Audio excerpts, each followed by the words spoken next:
Hey guys, welcome to my office in Ultrawings. It's not much to look at, but it serves me.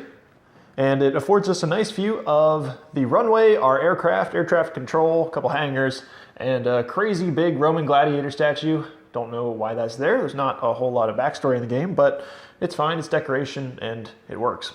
We are currently on the third island, the top right one there, Paradise Cove, the most northeasternly island. We are on the southern airstrip, and I believe there is another airstrip on this island, but it's important to note where we are because that tells us kind of our progress in the game. So you start off on the Wayward Isle and then move, I don't remember really the movement, but the more you progress, the more money you make. Right now I have $10,000 in the piggy bank, and with more money you can buy more offices, which give you more jobs, and by doing more and different and better jobs you can buy different aircraft with additional funds. But right now we're just going to go into a free flight, and to do that I need to grab the helmet and put it on. I like that mechanic because it's like VR squared. It's very meta. It's like you're donning goggles or you're donning another thing to change your VR self.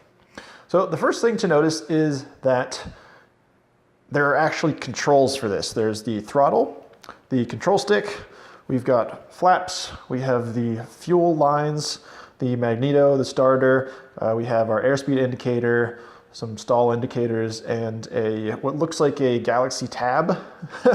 But that's it for, well, we also have our pedals, which controls the rudder and the brakes, but I don't have pedals in VR, so I have to use the thumbpad, and that moves the brakes for us. If I push down, it pushes both of them, and that is the brakes. So let's look around our tiny little ultralight. This is just called the ultralight in the game, although I suspect it's based off of the CGS Hawk Arrow because it looks almost identical, and that is a kit aircraft that you can build and buy for about $15,000 without the engine. This one, we can see the engine back there. It is a piston-driven engine, looks like a 3-blade rotor, and that's really all I can surmise from looking at it back there, but it's not that substantial. I mean, it works. It's a video game. People fly these in real life and they claim that they work. We have some vinyl panels here covering up, and the front windscreen, which is really just plexiglass. We can change that a little bit by going into settings and altering the comfort mode. So if we go into none for comfort mode, it removes the side panels and gives us a full view. The reason that that's an option is because some people get a little bit motion sick in video games or in VR games that have a lot of movement. So this is the most quote-unquote comfortable version, where the panels actually become opaque if we look away from them. So that kind of gives us a little bit of tunnel vision, and our brain doesn't get too confused because our body's not moving, but our eyes see movement. But I'm kind of used to it, and I like to go with the clear mode, mainly because it's the most accurate for this airplane, and the others, the addition of some panels is how they are in real life. So let's go over a little bit more of the aircraft just as a basic pre-flight. So here's our control stick. It's got a button there. Yeah, the button doesn't do anything in-game, but I suspect it's there for radio communications. I'd be surprised if this thing had any sort of transponder or radios in it in real life. I don't think it does, so I don't know what the button does in real life for this aircraft. We have supports there. We have some struts for the landing gear and suspension, disc brake there. The wings, and we can see the control surfaces. So those are the ailerons out to the left. Let's check the right aileron. Moving well. We can also check the flaps, which are closer to us. I'll explain how the flaps and the ailerons work later. And then we can check the tail, which has the elevators and the rudder. Can we see the rudder move? A little bit. So now that we have a very basic pre-flight done, we can start up the engine. So to do so, we need to turn on the fuel lines and fuel pump, maybe? I don't know. There's more in a real plane to go through. So next we need to start the magneto, And that's new. I've never seen these light up before because you can see how dark everything was. And this is how the game used to be before, I guess, this most recent update just now. It was very difficult to see anything, especially the airspeed. So now it's nice that it has some illumination we can see when we're flying into the sun. So the magneto, you can think of kind of like the distributor in a car. I know they don't have them anymore, they have ignition coils, but it works kind of like the distributor and sends power to the spark plugs. So kind of like the ignition, we can think of it like that, ignition on. And then the starter, think of it just like a starter motor. We need to press down for a little bit. And we have our propeller moving. Looks like everything is good to go. So now to take off, we need to add on some throttle. Although there is a tower here, she doesn't really talk to us. It would be cool if she could, and we could have two-way communications, but that would require some voice deciphering and speech recognition / generation. But why don't we just get on up into the air? Got about 30 knots. I don't really know what is advised for this, but we can start to climb. How fast do you think we're climbing? It looks about 5 stories, 50, probably 10 seconds to get there. 300 feet per minute, maybe? No idea. I'd be interested to see how that lines up to what this can do in real life. So I'll look it up and post that somewhere in the comments. I'm probably way off. So I'm just going to do a little lap around this island, or through this island, while we talk about the game. So for those of you that don't know, the control stick here controls the attitude of the plane most effectively. It is most used along with the rudder. Although those are really the only ways to control the aircraft while in flight, unless you need to brake with the flaps. So you can see the ailerons over to the right and left, going up or down. And those change when we move the control stick to the left or the right. So if we're moving it to the left, we're going to roll the plane to the left. You can see the ailerons on the right go down, and on the left should go up. And that is rolling the plane and turning us into a bank. So once we are in that bank, let's say we're satisfied with that angle, we're going to start falling. And how we maintain that turn is that we pull back on the stick. So pushing down is a pitching down, a nose down maneuver. Pulling back pitches up. And that is accomplished by changing the elevator in the back. So combining those two, we can get into our roll. We'll go back to neutral and then pull back. Now it's definitely smoother than that in real life if you want to do an actual good roll, or I'm sorry, just a good bank. But I'm just trying to illustrate how it works for those of you who may be less familiar with aircraft. So the next element is the rudder, and that changes the yaw. So we have 3 axes. We have pitch, which is up and down, roll. It's kind of like rolling, like a barrel roll kind of maneuver. And where were I? I said pitch, roll, and yaw, which is left and right. And fun fact, you might hear some car journalists talk about changing the yaw angle with steering on the throttle. They're talking about drifting and the yaw being left and right. So if we're coming around a turn and we start to drift, kick the butt out of the car, they might say yaw correction or adjusting the yaw with the throttle. That's never going to come up, but that's just a fun fact to throw out there. So what else can we talk about? I guess we talked about pretty much everything. We have a lot of throttle on right now, but we're not climbing. I'm going to leave it in the green. These seem rather ambiguous. The orange and red helps us a little bit because once we get down there, we seem to have not enough power or speed to maintain the amount of lift that we need to stay level. So we start to get into the possibility of stalling. So if we start to stall, our airspeed is going to get down below 20-ish.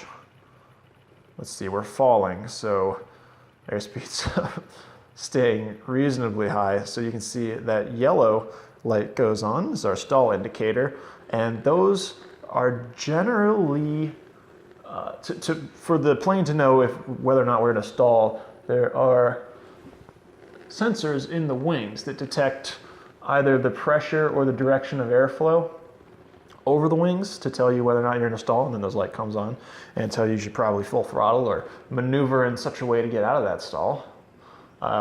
It's good to practice your stalls if you are an aspiring pilot, because you always want to practice emergency situations so that you have that muscle memory.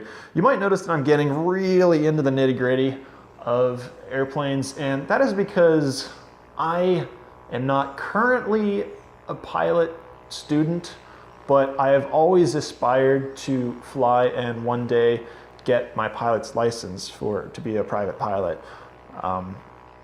This game has sort of reignited that latent interest in aircraft in me, so I have gotten back into it, and I gotta say I'm once again motivated to try and fly again, or to learn how to fly and get in an aircraft on my own. Looks like we've got nothing else to really do or talk about in here, so I'm going to just go straight back to the menu and do a job so you can see what that looks like. So why don't we do rush? That's a very basic type of job, which just involves flying through a bunch of rings. First we need to identify them. This one's really hard since I am on one of the later missions. We can see here that we only have 1:30 to get through this. And I know there are 4 there, and they swing down a bit. I don't remember the exact positions, but that timer is going to start as soon as we start moving. So let's hit the brakes, put on full throttle. I don't know why we're going backwards. That seems to happen, but what I'm trying to accomplish there is hit the brakes, pour on some gas, so to speak, additional power. Oh yeah, I forgot about those in the hangars there. That's gonna be quite difficult to get to. But during takeoff, we want to hit those brakes, add power on, and that just kind of, I don't know, is gonna get us moving so we can take off more quickly. Is helpful if you have a short runway. I'm just gonna retry, and we can get back into this for a better attempt through those hangars where there are some sneaky rings to fly through. So I don't want to go too fast because I don't want to have too much lift.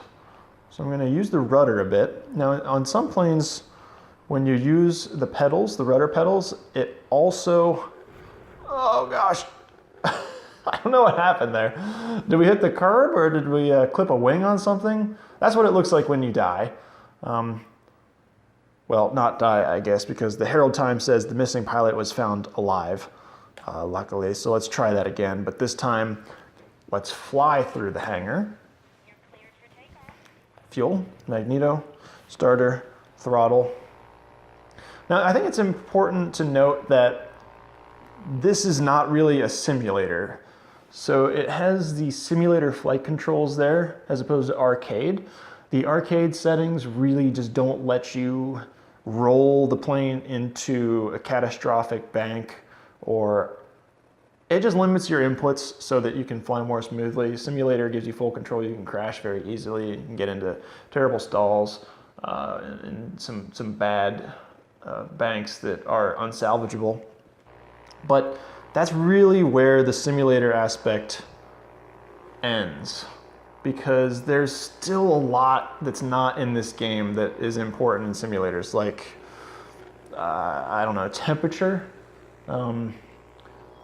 You know, it's actually easier to fly in the cold. Well, not easier, but you're gonna get a lot more lift because, that was kind of scary, because the air is colder and denser as opposed to a really hot summer day. The air can be a bit thin, so it can be difficult to take off or maintain lift at lower speeds. So you have to adjust. So there's no wind, there's no temperature to worry about. It does take some liberties with handling, with power. Obviously there's not enough information, switches, gauges, dials, etc. on the plane. So there's less to worry about. And I've never flown a plane before, so I cannot speak for how accurate the handling is and responsiveness. That being said, the responsiveness on this ultralight is pretty weak, especially compared to the other planes that I have, which are the glider and the stunt plane. I only got 5 seconds here, so I'm just gonna try and get this last one before it expires. That was probably the worst thing I could have done. I can't even salvage a bronze or silver medal out of that one. It's just gonna fail us. But no matter. So we'll just hop into free flight while I do my conclusion and wrap up. So that is the first video I have here for Ultrawings. I hope you guys enjoyed it because I really needed this game. You know, I've got a lot of stuff going on, and sometimes it's just difficult to hop into an adversarial game that's just, you know, online multiplayer. People are toxic and crazy. So sometimes it's nice to just get into a VR game, which is, you know, immersive, casual, and it's like an airborne road trip. And add on to that the fact that this is something that I've wanted to do my whole life, which is obtain a pilot's license. I'm flying this horribly because I haven't been back in this ultralight for a while because the stunt plane and the glider are so much more fun. But flying a plane has just always kind of been on my bucket list. So this really just, like I said, totally reignites that passion. I'm going to go in for a landing. I'll show you guys the flaps. So there are a couple different ways that you can land. Kind of the most straightforward is coming in like a bullet. I'm just going to engage the flaps a little. So why don't I just talk about those first? So we can see the flaps are deployed. Right now they're just kind of stowed. They're sort of flush with the wing. But if we adjust them to 45, you can see them dip down. So what that does, it increases the effective lift surface, and it effectively changes the angle of attack of the wings. And the combination of those two things creates a drastic increase in lift as well as drag. So if I come in and I'm going to do sort of a more proper type of landing where we come in slow, decrease altitude quickly, and then lay on the flaps. So I made that turn a little quickly. So here we would engage the flaps. You can see our airspeed dropping quickly, as well as maintaining a certain amount of lift so that we're not just dropping like a rock. So then once we hit the ground, we can press the brakes. For whatever reason in this, hitting the brakes is shooting us backwards. It's perplexing, but it's been something that has been happening in this game. I don't know if it's intentional or not. So now that we're on the ground, we can disengage the magneto, turn the fuel off. Don't really have to, but there's a part of me that wants to immerse myself in the game and actually pretend to talk to air traffic control because I've been learning pilot communications, but I'll get into that in a later video to kind of keep you wanting, I guess. So let's just go home and I'll say my usual outro. Thank you guys so much for watching. Hope you enjoyed Ultrawings. I don't claim to be a professional pilot or an unprofessional amateur pilot. I just think this stuff is cool and I try and learn about it where I can. So until I get more information, or even after I get more information, you guys feel free to correct me in the comments or build upon anything that I've mentioned regarding the plane or flight in general. I'm definitely am not fully versed in all of the aerodynamics, the technical details, or the procedures for flying a plane. So your feedback is totally welcome. One of my strongest pillars of self-beliefs, this is not moral beliefs, I don't know, whatever you want to call it, is that it's way more important to be correct than it is to be proud. And by that I mean you need to be able to take criticism, you need to be able to be wrong, because gaining knowledge is more important than maintaining your ego. So, you know, anything I could have said could be wrong. It's all up for discussion. I have a very limited background in this stuff, but if you know more than I do, or if I said something wrong, correct me, because I don't want to spread wrong information.